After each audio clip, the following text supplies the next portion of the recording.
പ്രിയപ്പെട്ട സുഹൃത്ത് നമസ്കാരം. ഇന്ന് ജൂലൈ 8 ലേറ്റസ്റ്റ് കറണ്ട് അഫേഴ്സുമായി ജേഡിസ് കറണ്ട് അഫേഴ്സ്.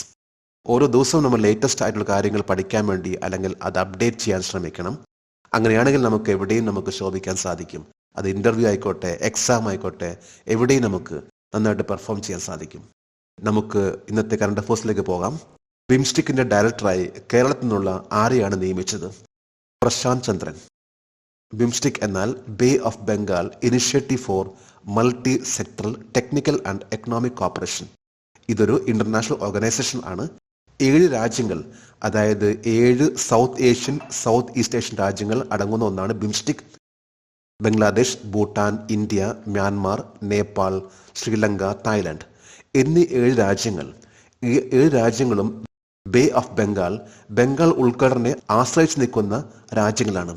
അതുകൊണ്ട് തന്നെയാണ് ഇതിന് ബിംസ്റ്റിക് എന്ന് പേര് വന്നിട്ടുള്ളത്. ബിംസ്റ്റിക്കിന്റെ പുതിയ ഡയറക്ടർ ആയിട്ടാണ് പ്രശാന്ത് ചന്ദ്രനെ നിയമിച്ചിട്ടുള്ളത്. ഈ നിയമനം യൂണിയൻ ക്യാബിനറ്റ് ആണ് അപ്രൂവൽ നൽകിയിട്ടുള്ളത്. ഇന്ത്യൻ എക്കണോമിക് സർവീസിന്റെ 2007 ബാച്ചിലെ ഓഫീസർ ആണ് പ്രശാന്ത് ചന്ദ്രൻ. ഇദ്ദേഹം ഇപ്പോൾ ഡൽഹിയിൽ ministry of agriculture and farmers വെൽഫെയറിന്റെ ഡയറക്ടർ ആണ്. DRDOയും L&T ഡിഫൻസും ചേർന്ന് വികസിപ്പിച്ചെടുത്ത തദ്ദേശീയ ലൈറ്റ് ടാങ്കിന്റെ പേരെന്താണ്? സരോവരം. ഡിഫൻസ് റിസർച്ച് ഡെവലപ്മെന്റ് ഓർഗനൈസേഷനും L&T ഡിഫൻസും സംയുക്തമായിട്ട് നിർമ്മിച്ചിട്ടുള്ള ഒരു പുതിയൊരു ടാങ്ക് ആണ് സരോവരം. ഈ ഒരു ടാങ്ക് പ്രധാനമായിട്ടും LAC, അതായത് ലൈൻ ഓഫ് ആക്ച്വൽ കൺട്രോൾ, ചൈനയുടെ പ്രദേശത്ത് വിന്യസിക്കാൻ തന്നെയാണ്. കാരണം ആ ഒരു ഏരിയയിൽ കൂടുതൽ പവർഫുൾ ആക്കുന്നതിന് വേണ്ടിയുള്ള ഒരു പുതിയൊരു ടാങ്ക് ആണ് ഇപ്പോൾ നിർമ്മിച്ചിട്ടുള്ള 25 ടൺ ഭാരമുള്ള ഡിഫൻസ് റിസർച്ച് ആൻഡ് ഡെവലപ്മെന്റ് ഓർഗനൈസേഷനും L&T നിർമ്മിച്ചിട്ടുള്ള സരോവർ എന്ന ടാങ്ക്. ഇതിന്റെ അമ്യൂണിഷന്റെ വലുപ്പമാണ് 105 mm. ആന്റി ടാങ്ക് ഗൈഡഡ് മിസൈലിനെ നശിപ്പിക്കാൻ സാധിക്കുന്ന രീതിയിലുള്ള ഒരു പവർഫുൾ ആയിട്ടുള്ള ഒരു ഇന്ത്യ ഇപ്പോൾ നിർമ്മിച്ചിട്ടുള്ളത്. ഇതിപ്പോൾ ഡെവലപ്പ് ചെയ്തെങ്കിലും 2027 ആയിരിക്കുള്ളൂ ഇന്ത്യൻ ആർമിയിലെ ഭാഗമാകാൻ പോകുന്നത്. അപ്പോൾ ലേറ്റസ്റ്റ് ആയിട്ട് ഇന്ത്യ നിർമ്മിച്ചിട്ടുള്ള ടാങ്ക് ആണ് സരോവർ. ആരാണ് ഇറാന്റെ പുതിയ പ്രസിഡന്റ്? മസൂദ് പെസഷ്ക്യാൻ. ഇറാന്റെ പുതിയ പ്രസിഡന്റ് ആയിട്ട് മസൂദ് പെസഷ്ക്യാൻ തിരഞ്ഞെടുക്കപ്പെട്ടു. ഏതാണ്ട് 30 ദശലക്ഷം വോട്ടുകൾ എണ്ണിയതിൽ 53.3% വോട്ടുകൾ നേടിയ പരിഷ്കരണവാദി സ്ഥാനാർത്ഥിയാണ് മസൂദ് പെസഷ്ക്യാൻ. ഇപ്പോൾ ഇറാന്റെ പ്രസിഡന്റ് ആയിട്ട് ഇലക്റ്റഡായി. ഇറാനിൽ ഇത്ര പെട്ടെന്നൊരു ഇലക്ഷൻ വരാൻ കാരണം ഇറാന്റെ പ്രസിഡന്റ് ആയിരുന്ന ഇബ്രാഹിം റൈസി ഒരു ഹെലികോപ്റ്റർ അപകടത്തിൽ കൊല്ലപ്പെട്ടിരുന്നു. അതുകൊണ്ട് തന്നെയാണ് ഇപ്പോൾ പെട്ടെന്നുള്ള ഇലക്ഷനും ഈ ഇലക്ഷനിൽ മസൂദ് പെസഷ്ക്യാൻ ഇലക്റ്റഡ് ആയിട്ടുള്ളതും.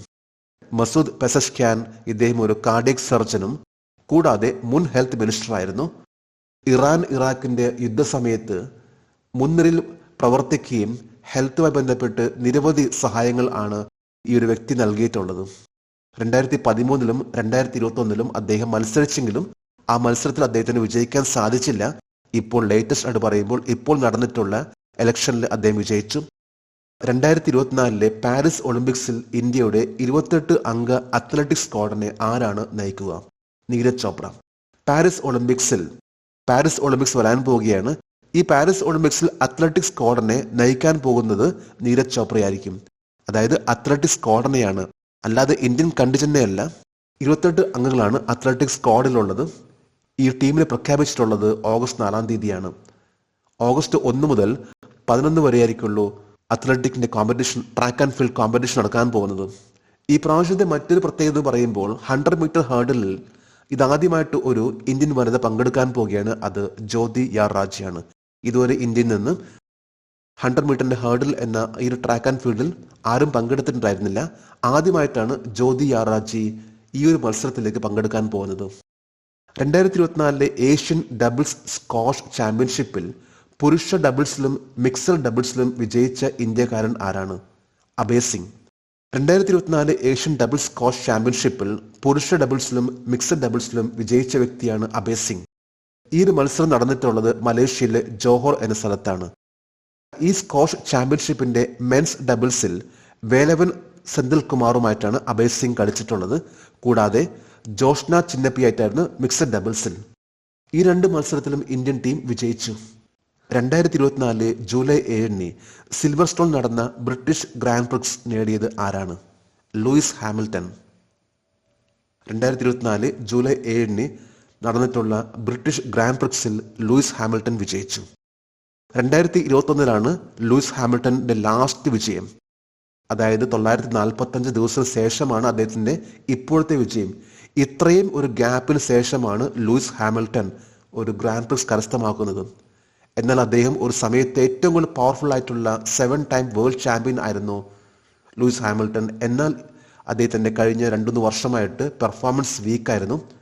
ഇതിപ്പോൾ 104ാമത്തെ വിജയമാണ് ലൂയിസ് ഹാമിൽട്ടന്. ഇദ്ദേഹത്തിന്റെ തൊട്ടുപുറകെ വന്നിട്ടുള്ളത് മാക്സ് വെസ്റ്റാപ്പൻ. ഈ കഴിഞ്ഞ 2-3 വർഷമായിട്ട് ഏറ്റവും കൂടുതൽ പെർഫോം ചെയ്തു പോകുന്ന ഫോർമുല റേസ് ഡ്രൈവർ ആണ് മാക്സ് വെസ്റ്റാപ്പൻ. എന്നാൽ മാക്സ് വെസ്റ്റാപ്പനെ 1.465 സെക്കൻഡിന്റെ വ്യത്യാസത്തിലാണ് ലൂയിസ് ഹാമിൽട്ടൺ വിജയിച്ചിട്ടുള്ളത്. ഇതിന് 3ാം സ്ഥാനത്ത് മെക്ലാറൻസിന്റെ ലാൻഡോ നോറിസ് ആണ്. പ്രധാനമന്ത്രി നരേന്ദ്രമോദിയുടെ 3ാം ടൈമിൽ ആദ്യ കേന്ദ്ര ബഡ്ജറ്റ് ഏത് തീയതിയിലാണ് അവതരിപ്പിക്കുക? 23 July 2024. 2024 July 23 finance minister Nirmala Sitharaman Indian prime minister നരേന്ദ്രമോദിയുടെ 3ാമത്തെ ടൈമിന്റെ കേന്ദ്ര ബഡ്ജറ്റ് അവതരിപ്പിക്കാൻ പോവുകയാണ്. ജാർഖണ്ഡ് ഹൈക്കോടതി ചീഫ് ജസ്റ്റിസായി നിയമിതനായത് ആരാണ്? ജസ്റ്റിസ് ബിദ്യുത് രഞ്ജൻ സാരംഗി. ജാർഖണ്ഡ് ഹൈക്കോടതിയിലെ 15ാമത്തെ ചീഫ് ജസ്റ്റിസ് ആയിട്ട് ജസ്റ്റിസ് ബിദ്യുത് രഞ്ജൻ സാരംഗി അപ്പോയിന്റഡ് ആയി. 2024 ജൂലൈ 6 ബില്യാർഡ്സിൽ ഏഷ്യൻ ചാമ്പ്യൻഷിപ്പ് കിരീടം നേടിയത് ആരാണ്? ധ്രുവ് സിത്വാല. 2024 ജൂലൈ 6 നടന്നിട്ടുള്ള ഏഷ്യൻ ചാമ്പ്യൻഷിപ്പ് മത്സരത്തിൽ ഇന്ത്യയുടെ ധ്രുവ് സിത്വാലയാണ് ചാമ്പ്യനായിട്ടുള്ളത്. ഈ കഴിഞ്ഞ കറണ്ട് അഫയേഴ്സിലെ ഒരു ചോദ്യമായിരുന്നു, പാരീസ് ഒളിമ്പിക്സ് 2024 ഇന്ത്യൻ ഒളിമ്പിക് അസോസിയേഷന്റെ ഔദ്യോഗിക പങ്കാളി ആരാണ്? ഇതിന്റെ ഉത്തരം Bharat petroleum corporation limited. Journalist current അഫയേഴ്സിന്റെ ഈ ഒരു ചോദ്യത്തിന് മറുപടി നൽകിയിട്ടുള്ള ഓരോരുത്തർക്കും ജേർണലിസ്റ്റ് കറണ്ട് അഫയേഴ്സിന്റെ ആശംസകൾ. നമുക്ക് ഇന്നത്തെ കറണ്ട് അഫയേഴ്സ് ഒന്നുകൂടി റിവൈസ് ചെയ്യാം. ബിംസ്റ്റിക്കിന്റെ ഡയറക്ടറായി കേരളത്തിൽ നിന്നുള്ള ആരെയാണ് നിയമിച്ചത്? പ്രശാന്ത് ചന്ദ്രൻ. DRDM L&T ഡിഫൻസും ചേർന്ന് വികസിപ്പിച്ചെടുത്ത തദ്ദേശീയ ലൈറ്റ് ടാങ്കിന്റെ പേരെന്താണ്? സറോവർ. ആരാണ് ഇറാന്റെ പുതിയ പ്രസിഡന്റ്? മസൂദ് പെസഷ്ക്യാൻ. 2024 പാരീസ് ഒളിമ്പിക്സിൽ ഇന്ത്യയുടെ 28 അംഗ അത്ലറ്റിക് സ്ക്വാഡിനെ ആരാണ് നയിക്കുക? Neeraj Chopra. 2024 Asian doubles squash ചാമ്പ്യൻഷിപ്പിൽ പുരുഷ ഡബിൾസിലും മിക്സഡ് ഡബിൾസിലും വിജയിച്ച ഇന്ത്യക്കാരൻ ആരാണ്? അഭയ് സിംഗ്. 2024 ജൂലൈ 7 സിൽവർ സ്റ്റോണിൽ നടന്ന ബ്രിട്ടീഷ് ഗ്രാൻഡ് പ്രിക്സ് നേടിയത് ആരാണ്? Luis Hamilton.